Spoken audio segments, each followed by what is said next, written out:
Bueno, hoy nos toca el trabajo práctico número 2, que corresponde a biocatálisis enzimática.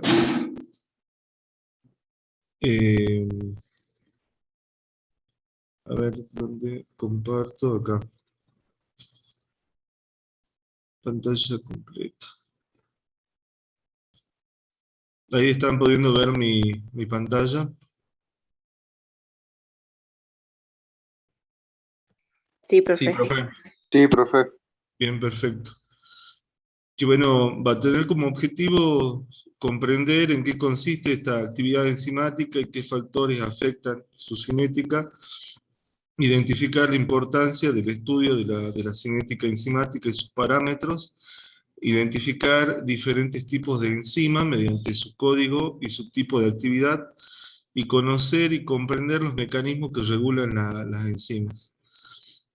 Entonces, bueno, concretamente los organismos en general necesitan tener dos características, que es poder autorreplicarse, y para ello va a necesitar tener donde almacenar la información que va a indicar cómo es eso, y va a necesitar un conjunto de catalizadores, en este caso normalmente las enzimas, que van a permitir que se desarrollen un conjunto de reacciones específicas que van a poder permitirnos sintetizar moléculas, utilizar energía, generar moléculas que almacenen energía, y de esa manera, dentro de las células normalmente van a ocurrir una serie de cadenas de reacciones que van a permitir esta replicación y el mantenimiento, ¿no?, del organismo vivo a lo largo del tiempo. Bueno, normalmente las reacciones químicas en la naturaleza, si no fueran los sistemas biológicos, las enzimas que permiten que ocurran algunas reacciones, estas no ocurrirían o ocurrirían demasiado lento, lo cual no es compatible con la vida. Además, se liberaría mucha energía que no sería capaz de soportar una célula, por ejemplo. Entonces las enzimas actúan disminuyendo la energía de activación de una reacción para que esta reacción ocurra.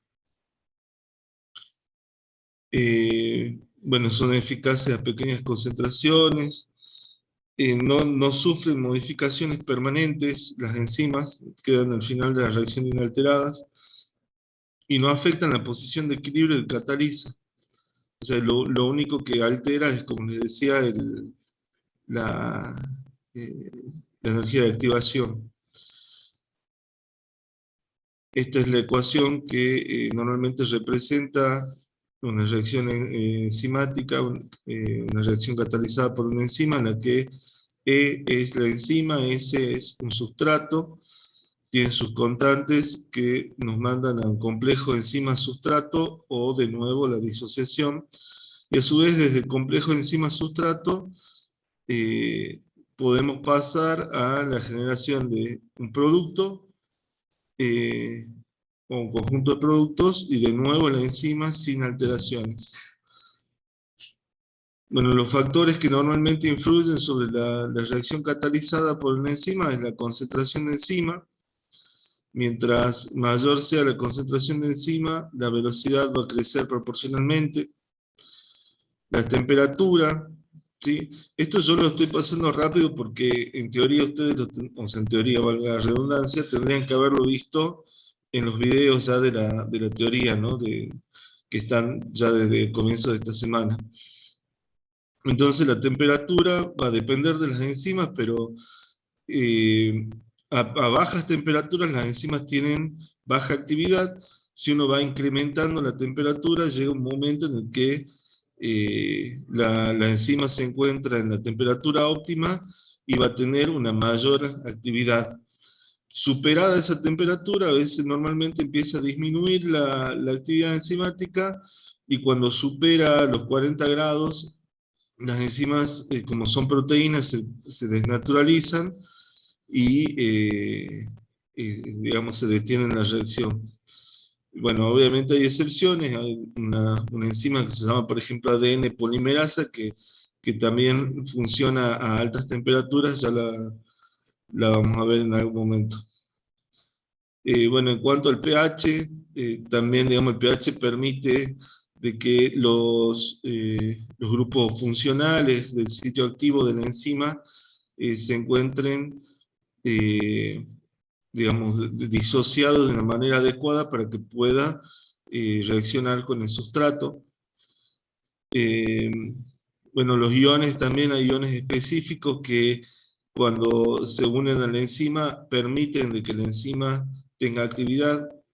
Y después también existen inhibidores que pueden ser, por ejemplo, vamos a ver nosotros los competitivos y los acompetitivos, de las dos de esto dentro de lo que serían los inhibidores reversibles, porque bueno, existen inhibidores irreversibles como venenos, por ejemplo, en los cuales la enzima directamente queda infuncional una vez de que se unen, ¿no?, estos inhibidores con la enzima. Bueno, ya vamos a ver de qué se trata del hecho de la inhibición competitiva y acompetitiva. Propiedades de las enzimas, propiedades de la cinética enzimática. Bueno, una de las principales cosas que vamos a medir va a ser la velocidad, que esta velocidad a concentraciones muy bajas, o sea, a tiempos muy cercanos a cero, la velocidad va a incrementarse de manera lineal. O sea, la pendiente a tiempo cercano a cero, la velocidad se va a denominar velocidad inicial, y se observa que a medida que transcurre la reacción, el producto se acumula y la velocidad comienza a disminuir, que sería lo que ocurre, que se muestra en este gráfico, a dos concentraciones distintas de enzima, y bueno, acá graficando el producto y el tiempo, vemos que a tiempo cero acá hay una pequeña proporción donde el crecimiento, la generación de producto va a ser lineal, y a medida que pasa el tiempo se hace como una hipérbola, ¿no? Bueno, el Km, que va a ser la concentración a la cual la velocidad máxima es la mitad de la velocidad máxima, es una constante muy importante porque permite caracterizar a cada enzima. Bueno, acá le da distintas características. Por ejemplo, normalmente el Km de muchas enzimas son valores próximos a los que actúan en concentración fisiológica. Es constante para una enzima dada, ¿sí? Cada enzima tiene su específico Km. Si los Km son en diferentes tejidos son iguales, nos va a estar indicando de que estamos hablando de la misma enzima. Después, si conocemos Km, también podemos ajustar las condiciones de los ensayos, de manera que la concentración de sustrato sea mucho mayor que Km, y con eso optimizar la actividad enzimática. O sea, nos da un punto de referencia como para saber dentro de qué rango de concentraciones puedo trabajar con esa enzima. Bueno, el Km indica la afinidad de la enzima también por su sustrato. Mientras menor sea el Km, mayor va a ser la afinidad de la enzima. Bueno, la velocidad de una reacción enzimática es en función de la concentración de sustrato. Es una de las gráficas principales que vamos a trabajar. Bueno, Michaeli y Menten propusieron esta ecuación que permite describir cómo se va a comportar la velocidad inicial medida a distintas concentraciones de sustrato, ¿sí? Entonces acá también la velocidad crece proporcionalmente, casi linealmente, a concentraciones muy bajas, pero a medida que la concentración de sustrato aumenta, el- la, la curva se va a empezar a comportar asintóticamente. Esto significa que se va a acercar infinitamente a la velocidad máxima, ¿sí? Bueno, como nosotros vamos a querer calcular normalmente dos parámetros, que van a ser la velocidad máxima y el km, esta ecuación con esta gráfica no nos va a permitir estimar la velocidad máxima, ya que al acercarse asintóticamente a la velocidad máxima, nunca vamos a estar seguros de que hemos llegado a conocer la velocidad máxima. Eh, pero existe esta ecuación que es la inversa, digamos, eh, utilizando una inversa de la ecuación, se obtiene una forma análoga a una ecuación de la recta, donde 1 sobre b es equivalente a i, km sobre velocidad máxima va a ser equivalente a una pendiente, 1 sobre la concentración de sustrato va a ser equivalente a x, y 1 sobre b máxima, que está acá, va a ser igual a b. ¿Sí? Fíjense en que acá también tienen que, donde corta la recta en el eje de las x, tenemos que es 1 sobre km, lo cual nos permite acá despejar km, por ejemplo, y donde corta la recta en el eje de las y, que es b, nos permite despejar la velocidad máxima cuando necesitamos calcularla. Bueno, la regulación de las enzimas, normalmente, bueno, vamos a hablar de enzimas alostéricas, que son enzimas que son reguladas por algún producto, que ya vamos a ver un ejemplo directamente en la práctica, si podemos avanzar, pero ya van a ser las 9. También existen otros mecanismos, por ejemplo, la inactivación permanente, y bueno, vamos a comenzar con los problemas. A ver si es que ya me pusieron como administrador. Vamos a ver. No vi que hayan entrado. No han entrado, ¿no? No. Bueno, ¿y qué estrategia utilizaron en las clases anteriores? Y bueno, en las clases íbamos viendo punto por punto, entre todos directamente. Ah, bien. Bueno, yo de todos modos voy a tratar de hacerlo más participativo. Voy a pedir de que todos traten de ir respondiendo. Eh, Les doy 10 minutos para los dos primeros puntos. Y después al azar voy a elegir a alguien que vaya respondiendo de todo el listado. Entonces, desde este momento tienen 10 minutos para empezar a responder. Estos son sencillos, que es un catalizador y un catalizador encima sustrato, ¿sí? Y yo les voy diciendo los nombres y me van respondiendo cada pregunta, ¿sí? Así que bueno, ya lo espero.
Les reitero, bueno, los dos primeros puntos son el definir y distinguir entre los siguientes términos, y el otro, energía libre estándar y energía de activación.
Bueno, Nazarena, Toranzos, se me puede decir que a qué hacemos referencia con catalizador y a qué hacemos referencia con biocatalizador.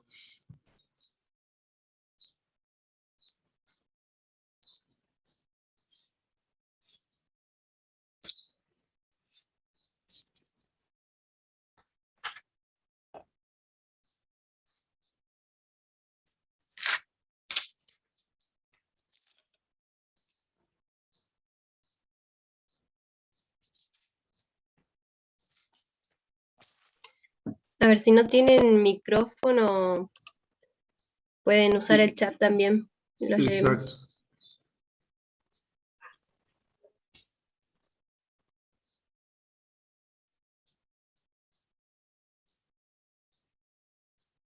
Acá dice Jimena Callamullo, un catalizador es una sustancia que acelera bueno, el transcurso de una reacción química, y un biocatalizador es una sustancia que acelera una reacción biológica, una reacción química biológica, sí, bueno, está dentro de todo bien. ¿Cuáles son los... eh, puedo escribir porque, bien, entonces, a ver, Nazarena, respóndeme, ¿cuáles son los tipos de catalizadores biológicos que se conocen?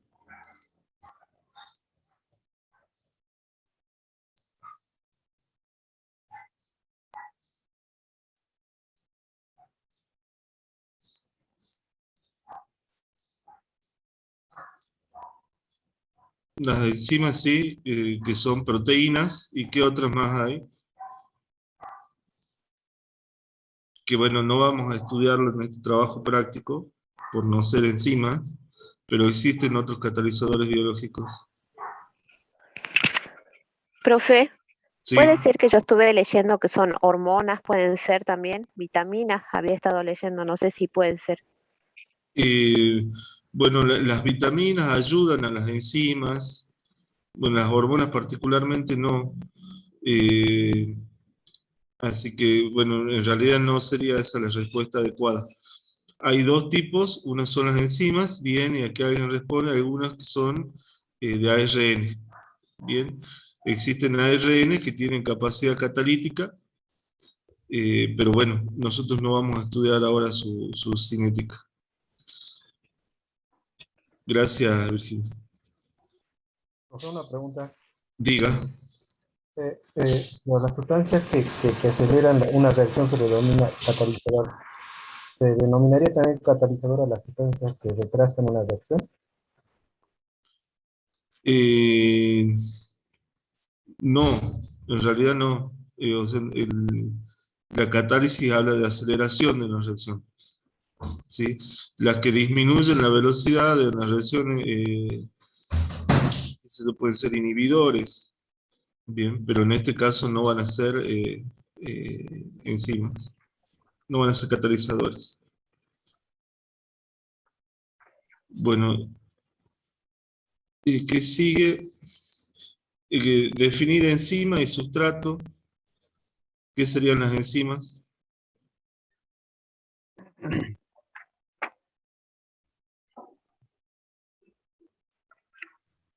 Profe, ¿cualquiera responde? Bueno, ahora si alguien tiene ya la respuesta, sí podemos ir avanzando, porque si, a veces digo nombre y no responden rápido. Si quieres yo le digo, profe. Sí, decime. Enzima, bueno, serían las proteínas que tienen propiedades catalíticas y Sí, que son altamente específicas.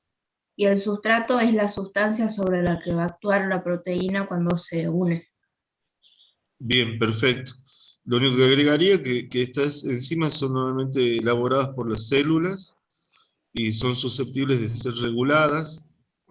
Y bueno, como decís bien, son altamente específicas. Regulan reacciones altamente específicas. Muy bien. Bueno, en cuanto a cinética enzimática y sus parámetros, ¿a qué definiríamos cinética enzimática, Luciano, Salas?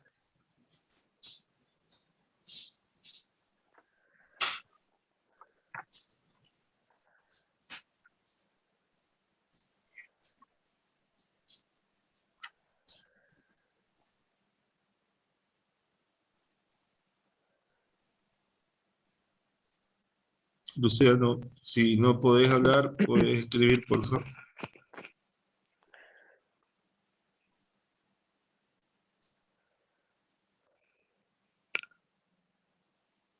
¿Algún voluntario, voluntaria? Yo, profe, si quiere le digo. Dale. La cinética enzimática es el estudio de la velocidad y los mecanismos catalíticos de unas enzimas sobre una reacción química, y los parámetros enzimáticos son características o datos que permiten describir y explicar la actividad de una enzima. Bien, que por ejemplo van a ser Km y la velocidad máxima. ¿Sí? Gracias. Y bueno, nos queda acá cofactor enzimático e inhibidor enzimático. Sí, dale.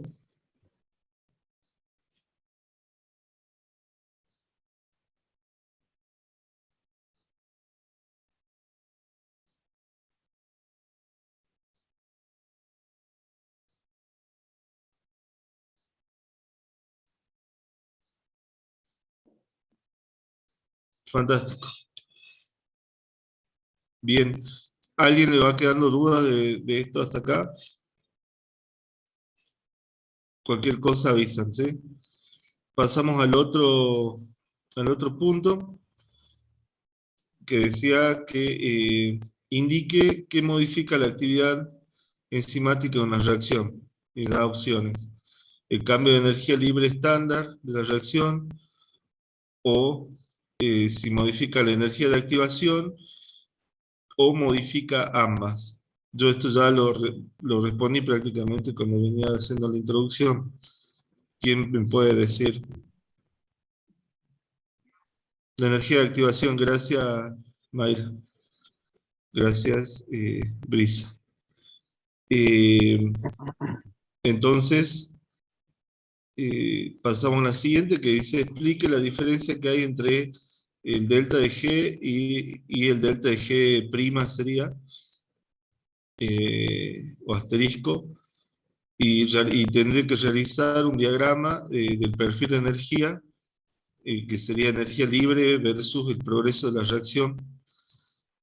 Entonces comenzamos respondiendo a explicar la diferencia entre el delta de G y el delta de G asterisco.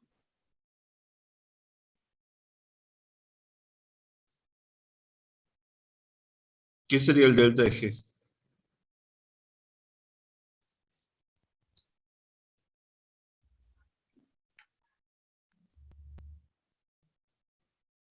Mayra Peralta.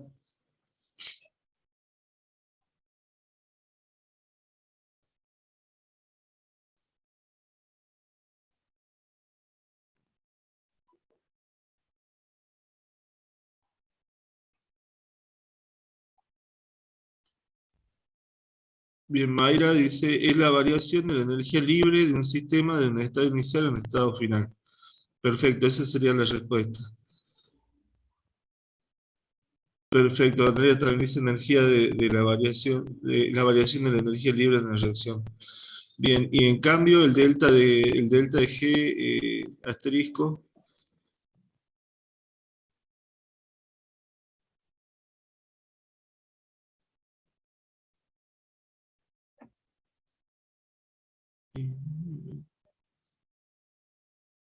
Facundo Lara.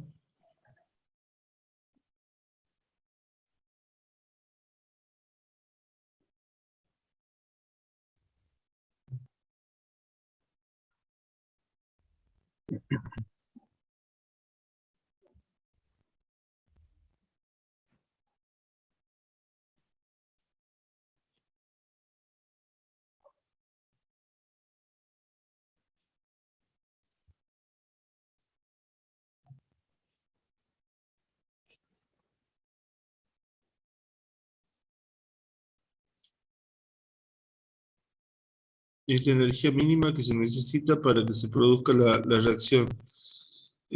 Sí, también bueno, se puede decir que es un umbral energético que se requiere para que se produzca la reacción. Y la gráfica que tienen que dibujar sería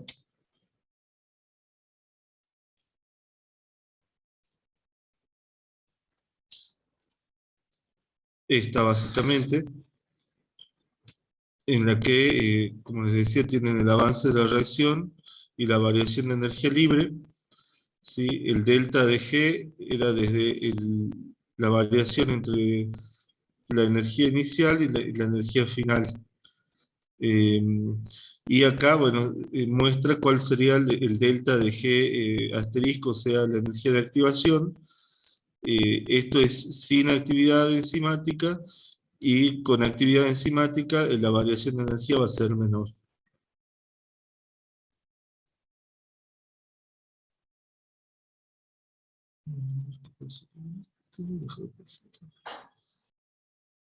Bien. Siguiente.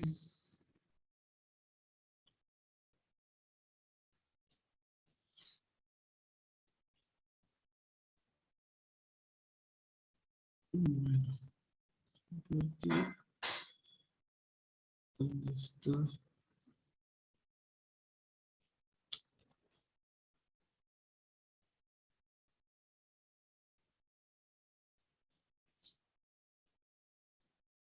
Bueno, acá pueden ver, esto es de la teoría, para poder avanzar con el siguiente punto, que es cómo es la nomenclatura de alguna manera de las enzimas. ¿Sí? Que existen 7 tipos diferentes, que van a ser las oxidorreductasas, transferasas, hidrolasas, liasas, isomerasas, ligasas y translocasas.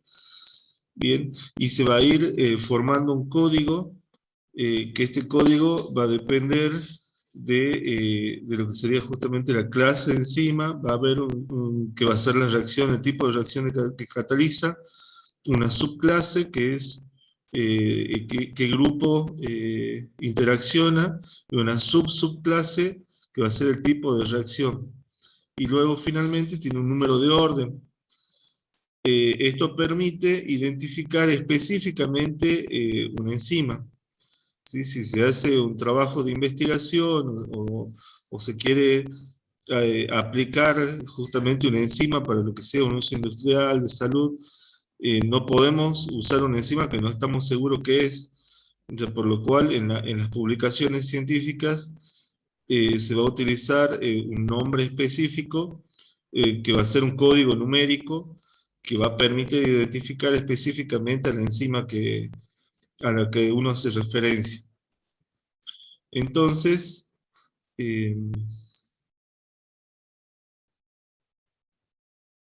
bueno, no tenía que dejar de compartir.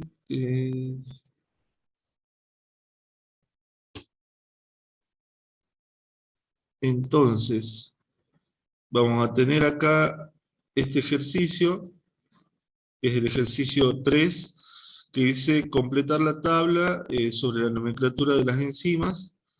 Puede utilizar el siguiente portal para realizar la búsqueda. Entonces, si abrimos este portal, fíjense que, bueno, acá tiene el nombre trivial, que es el nombre con el cual se las nombraba inicialmente, que puede llevar a confusión. Este es el código que le mencionaba, de 4 dígitos. Tenemos un nombre sistemático de la enzima, cuáles son los sustratos que participan y cuáles son los productos que vamos a tener que llenar. Entonces, por ejemplo, acá podemos buscar directamente por código y llenar. En cambio, en este caso, vamos a utilizar el nombre y cuáles son los productos. ¿Sí? Entonces, voy a ingresar a la página, voy a copiar primero este código.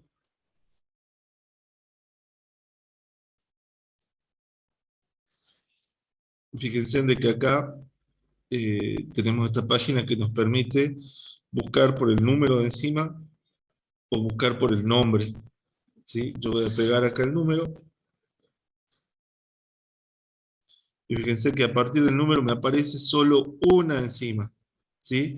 Y acá me dice cómo es la reacción, que parte desde ese malato y obtengo fumarato más agua. Bien, entonces esto es lo que van a tener que llenar en en sustrato más producto, cuál es el nombre sistemático y el nombre trivial.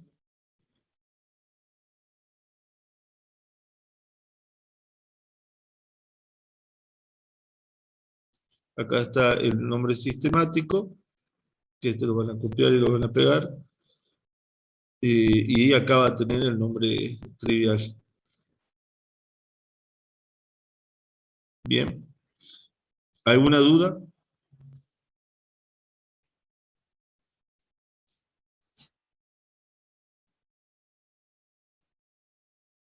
¿Entendieron cómo tienen que resolver el ejercicio?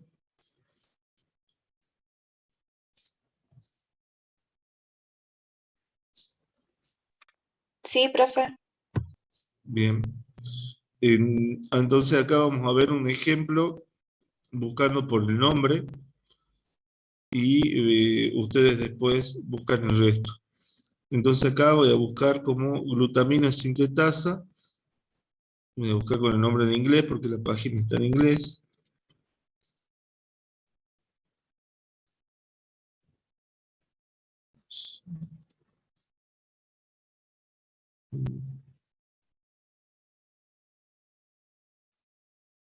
Ahí está.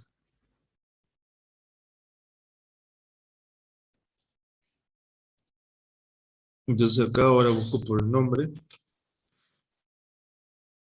Y fíjense cuando busco por nombre, ¿qué ocurre? Me sale 1, 2, 3, 4, 5, 6, 7, 8, 9, 10, 11, 12 enzimas con el mismo nombre. Entonces de esta manera ustedes ven de que buscar por nombre podría llevar a una confusión. Entonces, bueno, acá para poder identificar exactamente cuál es a la que hace referencia el ejercicio, se van a tener que guiar también por el producto, que es ADP, fosfato y L-glutamina, porque fíjense que con el mismo nombre, que sería glutamina sintetasa, ¿dónde aparece? Acá aparece una, ¿sí? Pero ¿cuál es el producto? Difosfato, ¿sí? Nosotros teníamos difosfato, no. Bien, entonces esta no es. Esto también es una glutamina sintetasa. El producto, triosina, ADP, triosina no teníamos.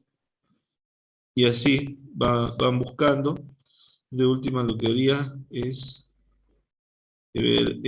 buscar directamente ADP, fosfato y L-glutamina.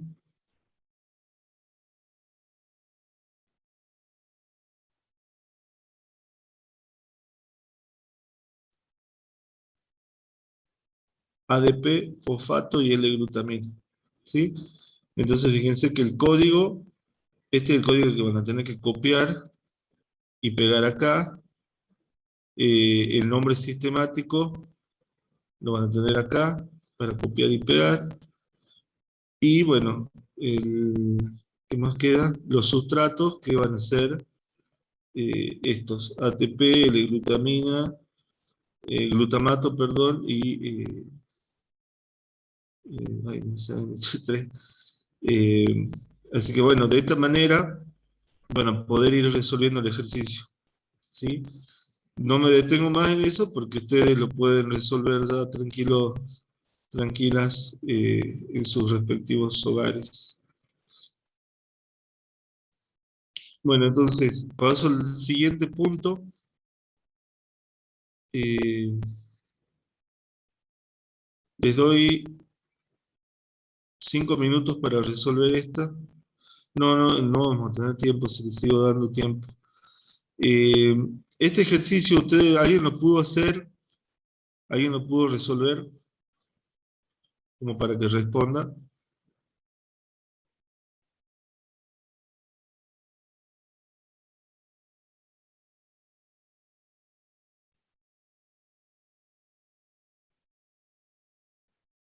Dice, considerando la siguiente cadena de reacciones, ¿sí? Donde tenemos 3 enzimas, van a haber 4 compuestos que se van formando.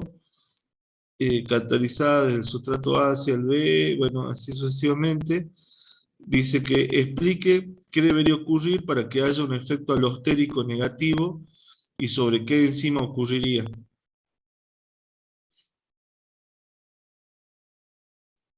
¿Cómo es el efecto alostérico?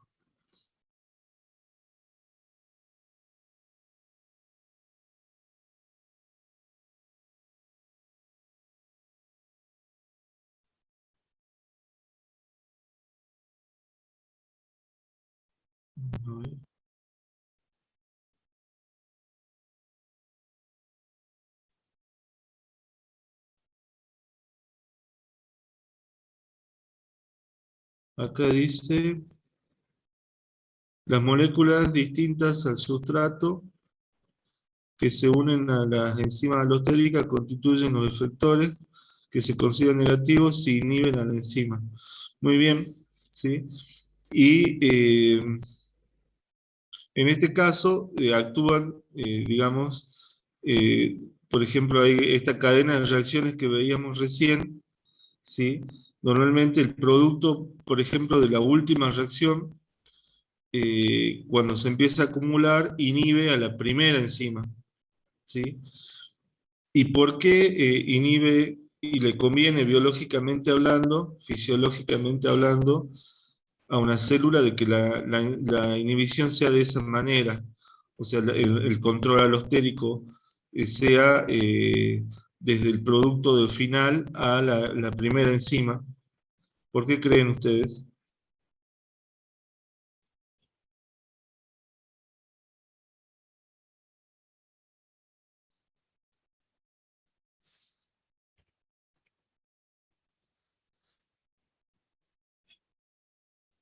Dice, comienza a ser consumido y consecuentemente su concentración disminuye. Él va a dejar de inhibir la vía, haciendo con eso que la vía haya su velocidad aumentada. Bueno, acá entiendo que está explicando de que cuando el controlador alostérico negativo empieza a disminuir en su concentración, va a empezar a dejar de inhibir a la enzima, lo cual es correcto. Pero lo que yo estoy preguntando también es por qué no es conveniente que el efecto alostérico se realice, por ejemplo, sobre la enzima 3, o sea, la última enzima. ¿Qué va a pasar?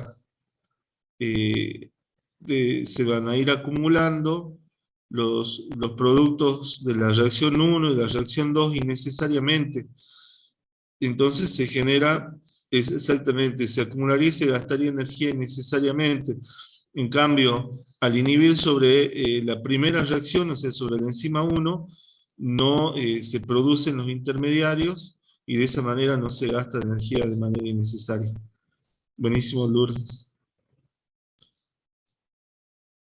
Bueno, luego tenemos un ejercicio que dice la fosfofructoquinasa 1 de la bacteria Escherichia coli es un buen ejemplo de inhibición y activación alostérica. Y pregunta, ¿por qué el ADP actúa como un activador alostérico de la fosfofructoquinasa?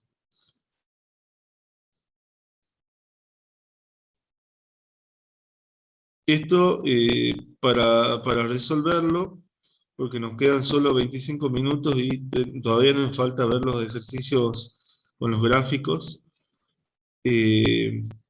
Si alguien lo resolvió y nos puede comentar rápido, sería buenísimo.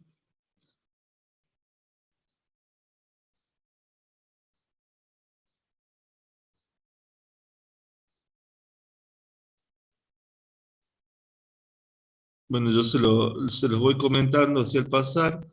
El ADP actúa como activador alostérico porque de la fosfofructoquinasa, porque si la concentración de ADP es alta, ¿qué nos está indicando? Que la concentración de ATP es baja y entonces que debe aumentarse la glucólisis, ¿sí? Entonces por eso el ADP actúa como un activador alostérico. La siguiente pregunta dice, identifique cuál es el inhibidor alostérico de la fosfofructoquinasa y por qué ocurre el incremento del mismo. ¿Sí? Porque fíjense, entonces la ADP es un activador alostérico, y en cambio tenemos un inhibidor alostérico, que ¿cuál sería? Bueno, les comento que es el fosfoenolpiruvato. Esto está en los libros, o sea, pueden chequearlo y leerlo más a fondo. Pero bueno, el fosfoenolpiruvato es un inhibidor alostérico de esta enzima, y es un compuesto intermedio, cercano al final de la ruta metabólica de la glucolítica.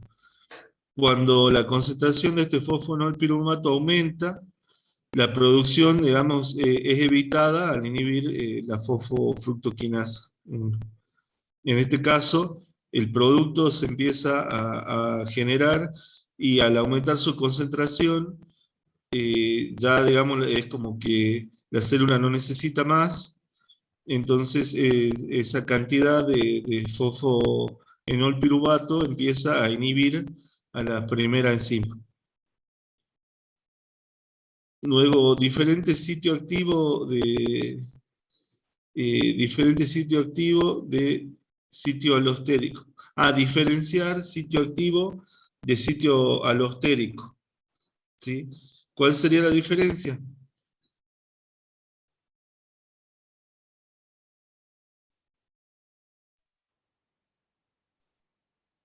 La diferencia sería que el sitio activo es una zona de las enzimas en la que se une el sustrato para ser catalizado, y el Bien. sitio alostérico es un segundo sitio de unión para el ligado.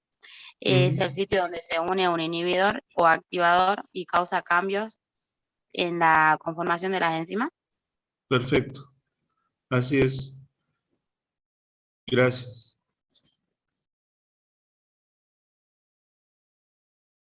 Bueno, en esta enzima dice dónde se une el activador y el inhibidor alostérico.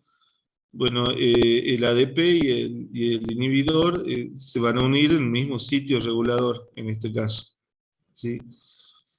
Bueno, les pide que realicen un esquema, después se fijan cómo buscan justamente este ejemplo de control alostérico de la fosfofructoquinasa 1, lo pueden ver en los libros, y de ahí pueden observar un ejemplo de un esquema para copiarlo.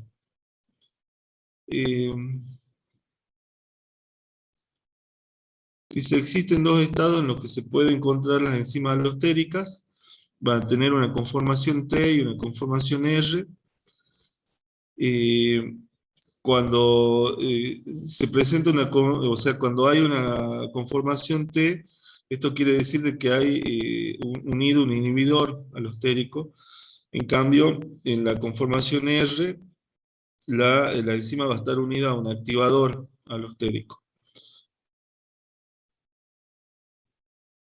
Entonces, concretamente, seguimos en el mismo hilo, digamos, de lo que dijimos anteriormente, que tenemos un activador que es el ADP, como ejemplo, y tenemos un inhibidor que es, como ejemplo, el fosfoenolpiruvato.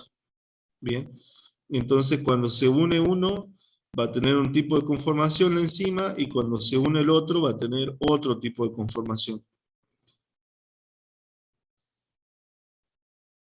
Bueno, llegamos a la parte que quería llegar.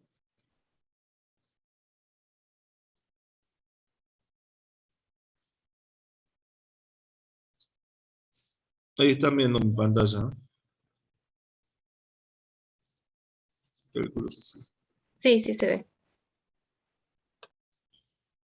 Bueno.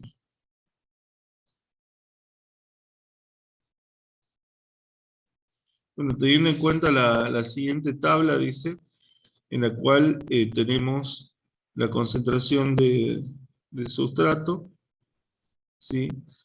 Y tenemos la velocidad para cada concentración, excepto para esta que después la vamos a calcular. Y si ustedes recuerdan, yo le había mencionado dos fórmulas. Una que va a corresponder a la gráfica entre la concentración de sustrato y la velocidad, pero después teníamos una inversa, que se grafica 1 sobre concentración de sustrato, o sea, 1 sobre velocidad en función de 1 sobre concentración de sustrato. Entonces ustedes pueden copiar esta tabla directamente, a mí me gusta trabajar en Excel, y pegarla en Excel. Acá están las dos ecuaciones que les mencionaba hace rato. ¿Sí? Hay un pequeño tutorial subido en el Moodle, donde también se describe exactamente esto mismo, pero con otros ejemplos. ¿Sí? Entonces, para comenzar, el ejercicio que nos pide que graficar velocidad en función de concentración de sustrato. Van a haber dos formas para hacer las gráficas. Si es que ustedes cuentan con computadora como para hacerlo, pueden practicar haciendo esto, o alternativamente pueden trabajar, van a trabajar con papel milimetrado. Bueno, muchas veces en los parciales directamente pedimos que lo hagan en papel milimetrado y manden, así que tienen que aprender a hacer las gráficas de las dos formas. Pero bueno, van a ver de que usando estas planillas de cálculo es mucho más rápido. Entonces, por ejemplo, voy a insertar un gráfico.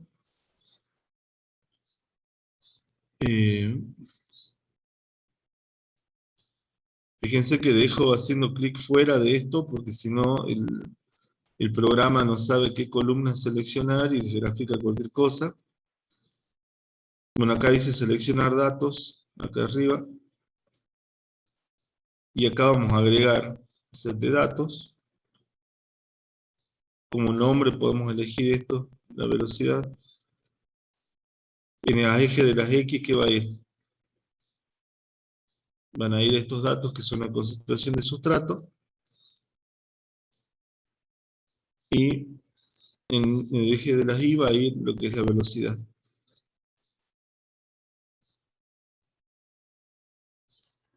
Fíjense en de que se gráfica esta suerte de asíntota que yo les mencionaba hace rato, que sería equivalente a este gráfico. Bien. Entonces, así de sencillo se grafica y así de rápido se grafica en una planilla de cálculo. Si es que necesitan hacerlo en papel milimetrado, bueno, en el mismo tutorial que les menciono, que está en el Moodle, también hay una parte del tutorial donde Nuria explica cómo realizar las gráficas. ¿Sí?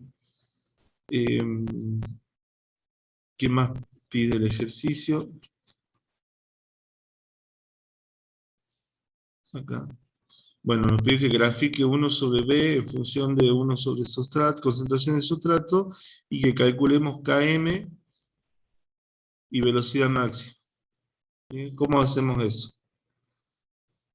Bueno, por el momento la voy a dejar por acá abajo.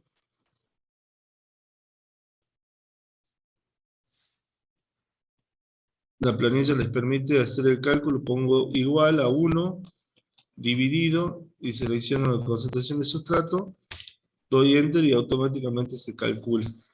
Y para que se calcule hacia abajo, para el resto, fíjense de que simplemente desplazo desde el borde inferior derecho y se calcula con la misma fórmula. Fíjense que es 1 sobre A3, 1 sobre A3. Y así les va calculando. Este es 1 sobre A4, o sea, 1 dividido este valor. Y así sucesivamente ya los calcula 1 sobre concentración de sustrato para todas las concentraciones. Y lo mismo hacemos para la velocidad, 1 dividido la velocidad, damos enter, y fíjense en que se calcula de manera prácticamente automática. Una gráfica la hacemos de la misma manera que les mencioné anteriormente. Hacemos un diagrama de dispersión, ponemos seleccionar datos, agregamos un set, en este caso acá le ponemos el nombre de 1 sobre velocidad, por ejemplo. En el eje X que va a ir 1 sobre concentración de sustrato, en el eje X, perdón, y en el eje Y va a ir 1 sobre velocidad. Damos a aceptar, y fíjense que automáticamente se grafican los puntos. Recuerden de que la gráfica, ¿cómo tenía que ser? Fíjense que es una recta que llega a tocar el eje de las X. Bien, ¿cómo hago yo para que ocurra eso con mi gráfico en planilla de Excel? Hacemos clic derecho y ponemos, por ejemplo, primero agregar línea de tendencia. Fíjense en que acá ya dice lineal. Y nosotros podemos poner acá hacia atrás, por ejemplo, 0,4.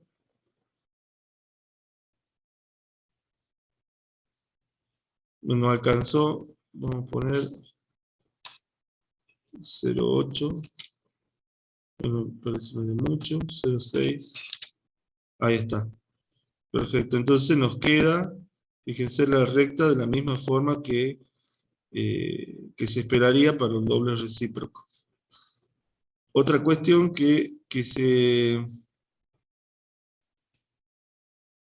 ¿dónde está? Que necesitamos para calcular, por ejemplo, va a ser la ecuación de la recta. Porque recuerden que esto nos recuerda a una ecuación de la recta. Entonces, a ver, acá.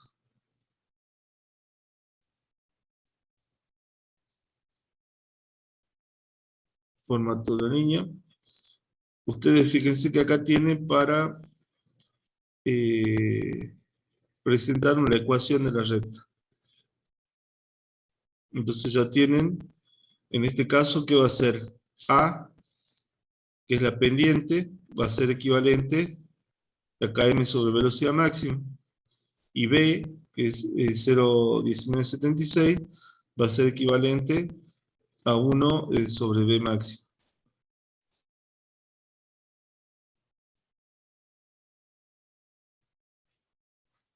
Hasta acá, ¿dudas?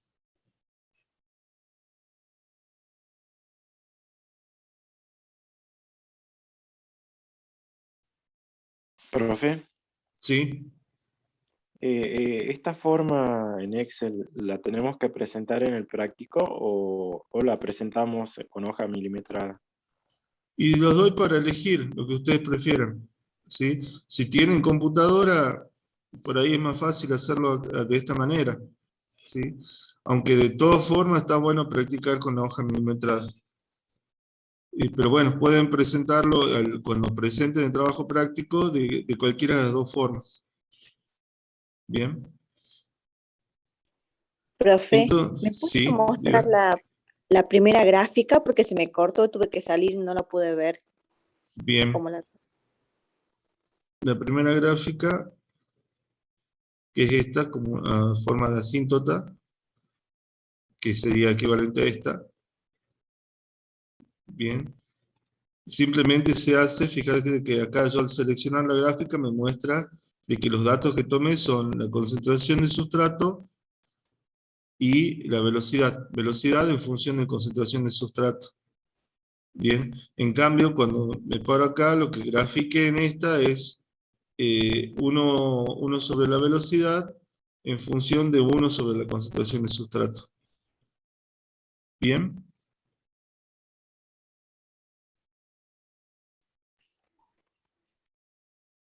Gracias, profe. Dale. Otra cosa que bueno, que normalmente hay que hacer es agregar el título de los ejes.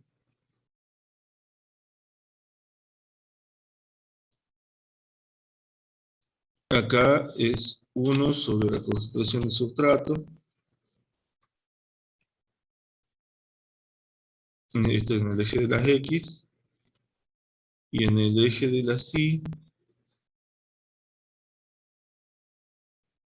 que va a ser 1 sobre velocidad. Bien. Entonces decíamos que con este gráfico no podemos estimar la velocidad máxima porque el valor se acerca asintóticamente a la velocidad máxima. En cambio, con esta ecuación sí podemos, porque el lugar donde corta la recta en el eje de las y va a ser 1 sobre b máximo. ¿Sí? Entonces yo, de acá teniendo este valor, puedo despejar velocidad máxima. ¿Cómo sería eso? Sabemos que km 1 sobre b máxima. ¿Qué hago? Paso multiplicando, o sea, la ecuación, a ver, no tengo cómo dibujar, pero bueno, a ver, en el Moodle tengo esa parte.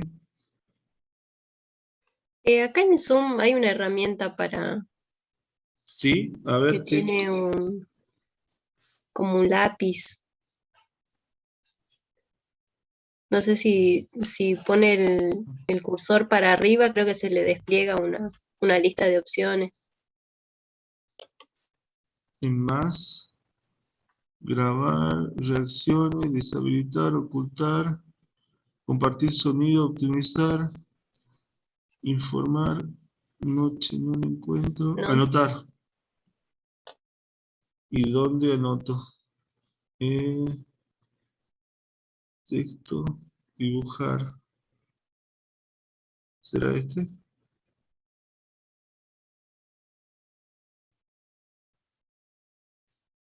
¿Y qué tendría que dibujar sobre un Word?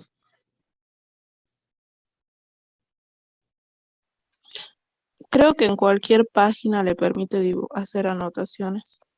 Ah, bien, Sí, bien, bien. Entonces, para primero, desactivo un ratito, ahora cómo lo desactivo. No sé desactivar. Ahí está. Entonces, si ahora me paro acá, activo esto, dibujar. Entonces lo que les decía de que, bueno, tenemos 1 sobre velocidad máxima, malísimo, pero bueno.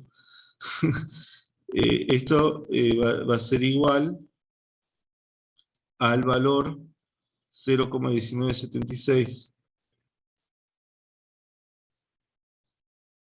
Llego hasta el 19 para dejar de dar vergüenza. ¿Sí? Pero acá, ¿cómo podemos hacer? Despejamos la velocidad máxima, ¿cómo nos va a quedar?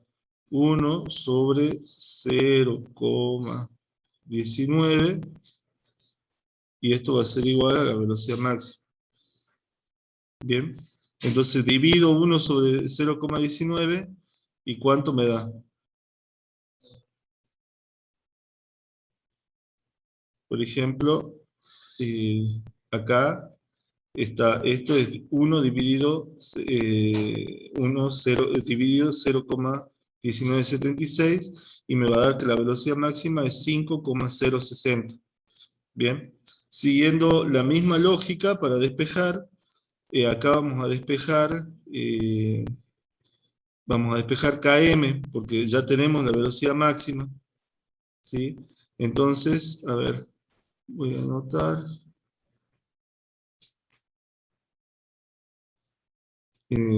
¿Cómo sería?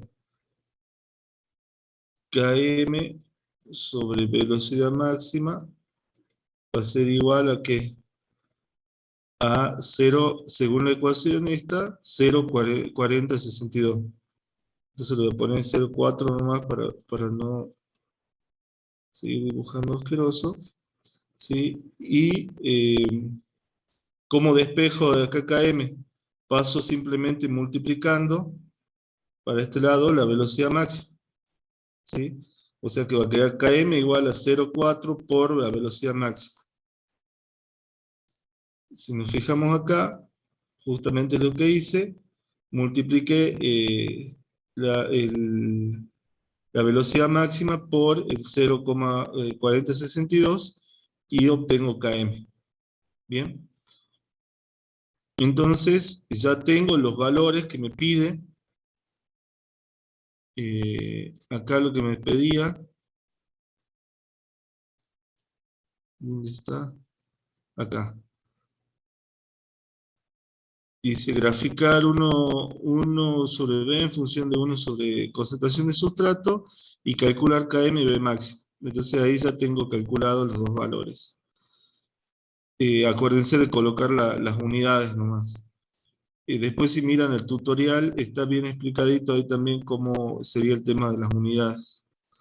Dice, luego calcule la velocidad inicial considerando la concentración de sustrato de 100 milimolar, o sea, en el gráfico, ¿se acuerdan de la asíntota? Utilizando la fórmula, vamos a calcular la velocidad y la vamos a introducir al gráfico. ¿Cómo hacemos eso? Bueno, primero voy a ver si puedo borrar. ¿Cómo será para borrar? Borrador. Wow. Me voy a tener que comprar un pad para dibujar. Bueno, vamos a calcular. Primero necesitamos calcular esto, ¿sí? La velocidad inicial. Va a ser utilizando esta fórmula. ¿Cómo sería? Yo voy a armar la fórmula acá. Igual, velocidad máxima. ¿Cuál era la velocidad máxima? Esta. Por concentración de sustrato. ¿Cuál era la concentración de sustrato? 100. Cierro paréntesis, pongo dividido, abro paréntesis, y luego dice Km más concentración de sustrato. ¿Cuál era Km? Este. Más la concentración de sustrato, que es 100. Cierro, doy Enter, y automáticamente ya me calculó la velocidad para esta concentración de sustrato de 100. Bien, ahora lo voy a agregar a la gráfica. ¿Cómo hago? Pongo seleccionar datos, pongo modificar. Nosotros acá habíamos seleccionado solo hasta el 10, ahora vamos a seleccionar hasta el 100 en el eje de las X, y en el eje de la Y vamos a seleccionar todos los datos. Damos a aceptar, y fíjense que acá empieza a tomar bien la forma de asíntota, que de hecho, fíjense que una concentración de 100 milimolar es 4,95 y no llegamos a la velocidad máxima. Es 5,06.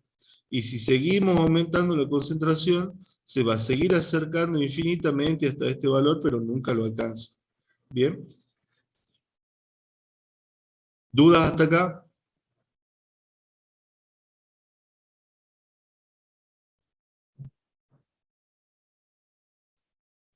Bueno, asumo que ese silencio quiere decir que no tiene dudas, no tienen dudas.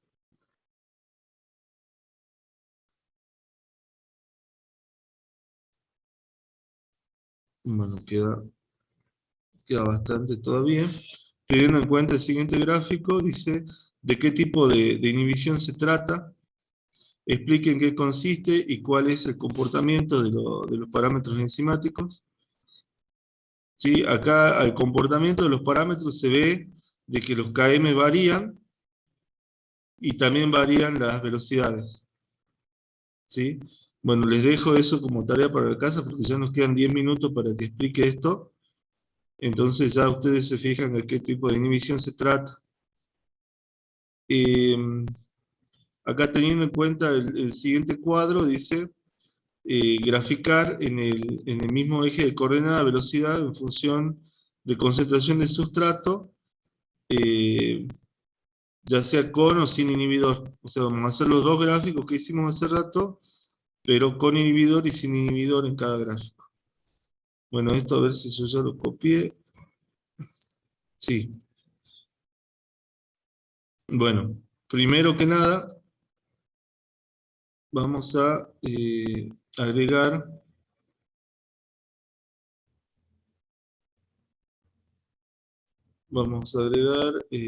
gráficos, insertar, dije.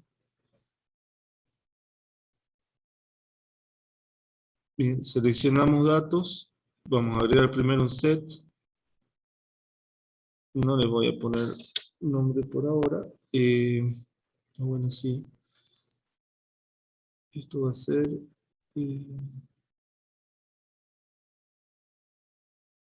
velocidad. Bueno, sin inhibidor.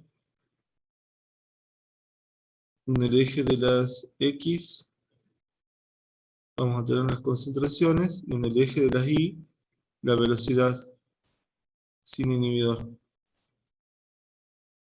Fíjense que ya se graficó en color azul automáticamente. Entonces ahora voy a agregar otra serie más, que va a ser con inhibidor, que ya apareció un punto naranja. Voy a usar la misma concentración del sustrato,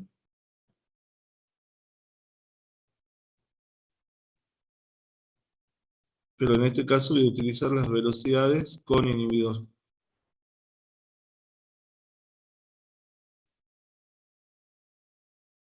Bueno, acá automáticamente vemos que las gráficas se comportan de manera similar, nada más que una está por debajo, digamos, cuando hay inhibición, disminuye la actividad enzimática. Bien, este es uno de los gráficos. Ahora armemos el otro. Para eso tenemos que calcular 1 sobre la concentración de sustrato.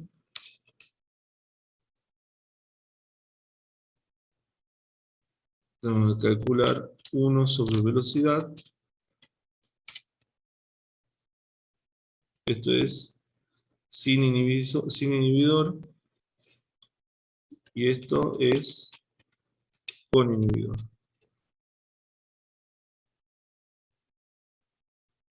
Bueno, voy a insertar el gráfico. Selecciono los datos. Genero un primer set. Bueno, este no le voy a poner nombre. Acá tengo que graficar 1 sobre concentración de sustrato en X. Y en Y vamos a graficar primero el que es sin inhibidor, 1 sobre B sin inhibidor. Ahí se generó la primera curva, la primera recta. Que yo acá puedo, como les decía, agregar línea de tendencia.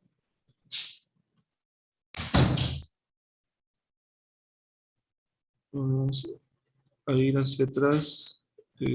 ¿Cuánto será? 5 más o menos. No, tiene que ser más. 8. 15. Ahí está. Se generó la recta. Ahora voy a generar la otra recta. Selecciono datos.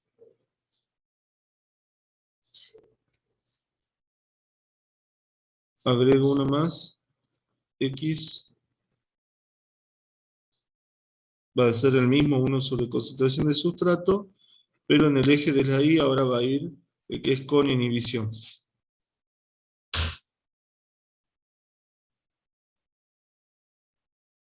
Pongo aceptar. ¿Sí? Entonces el que es con inhibición va a ser el que tiene el color naranja. Entonces agrego línea de tendencia y hago lo mismo que hice con el otro.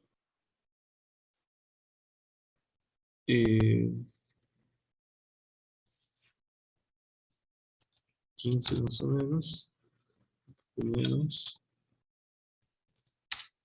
Ahí está.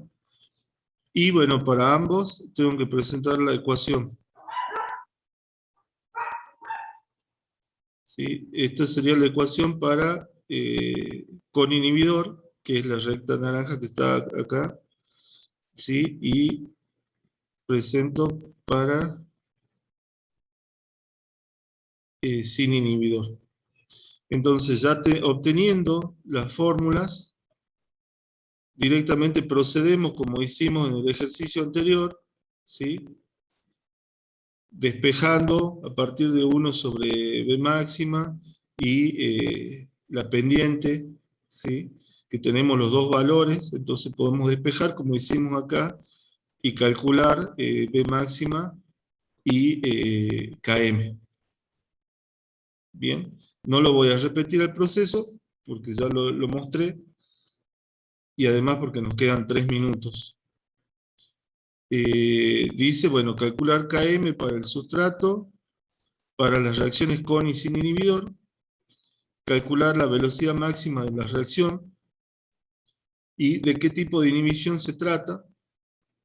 Fíjense que de la gráfica ya pueden deducir de que, bueno, acá esto más o menos corta en el mismo punto en B, ¿sí? B, que sería 1 sobre B máxima.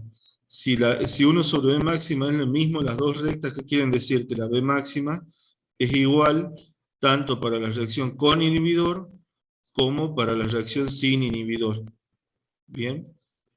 En cambio, los KM cortan en distintos lugares, lo que sería acá, menos 1 sobre KM, corta en distintos lugares, por lo tanto los KM ya de acá de antemano nos muestran que son diferentes, lo cual nos estaría indicando que es qué tipo de inhibición.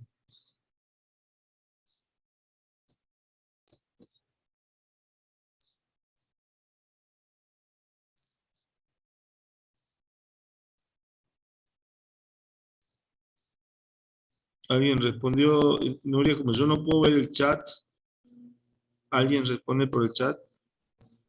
Acá dice sería una inhibición competitiva.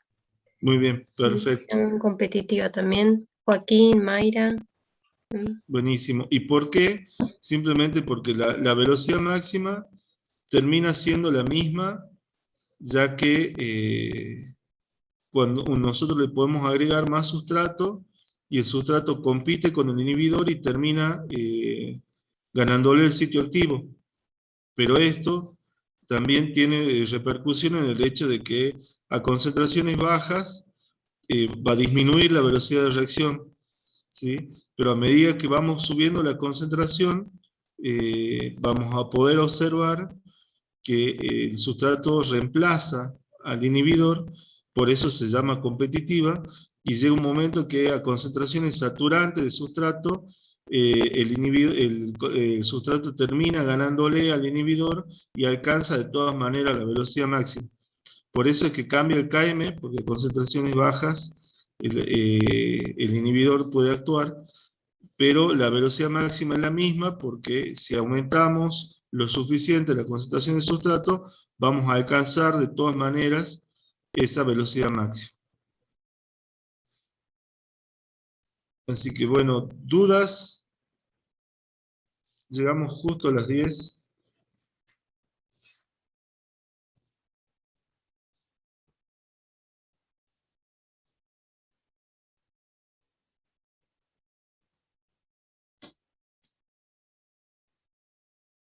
Bueno, Nuria, ¿cómo era el tema? ¿Hasta cuándo tienen para presentar? ¿Hasta la semana que viene?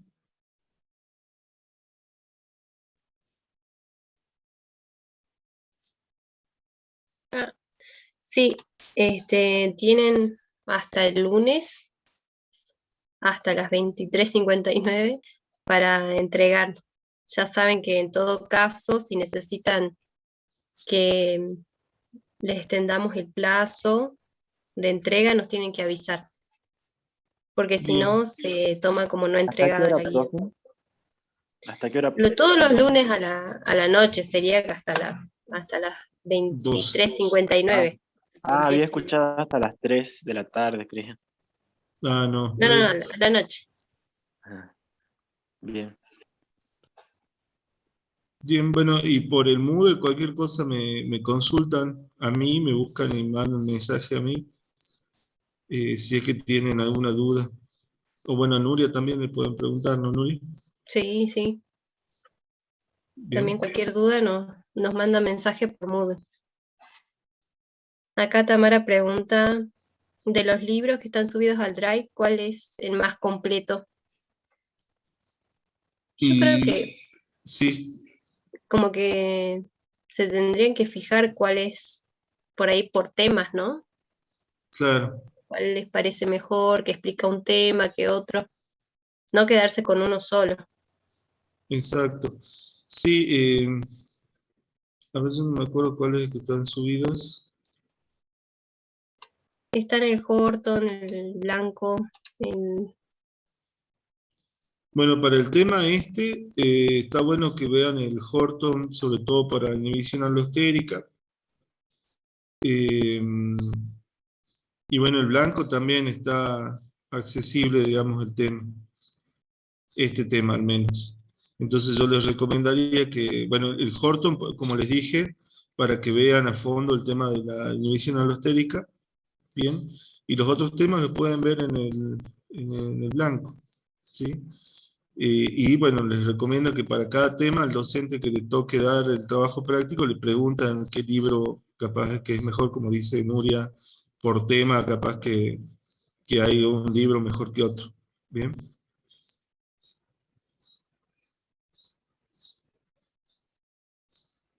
No vos, Tomás. Bueno, visto y considerando, a menos que alguien consulte ahora, Profe, no, disculpe, sí, decime. sí, cuando estaba explicando las últimas gráficas, al final se me cortó, no sé si dijo, qué explicó luego, No, se me cortó internet, perdón. bien, vos viste el ejercicio, el primer ejercicio con el que hicimos gráfica, que hicimos una curva y después hicimos las rectas. Sí, Bueno, hice lo mismo, nada más que ahora para reacción con inhibidor y sin inhibidor. O sea, es el mismo proceso. Entonces, cualquier cosa en el tutorial que está ya en el Moodle subido, vas a poder ver los mismos ejemplos, digamos, cualquier cosa, si te quedó alguna duda. Pero no es nada que no hayas visto en lo que mostré del primer ejercicio. ah, perfecto, perfecto, gracias, profe. De nada.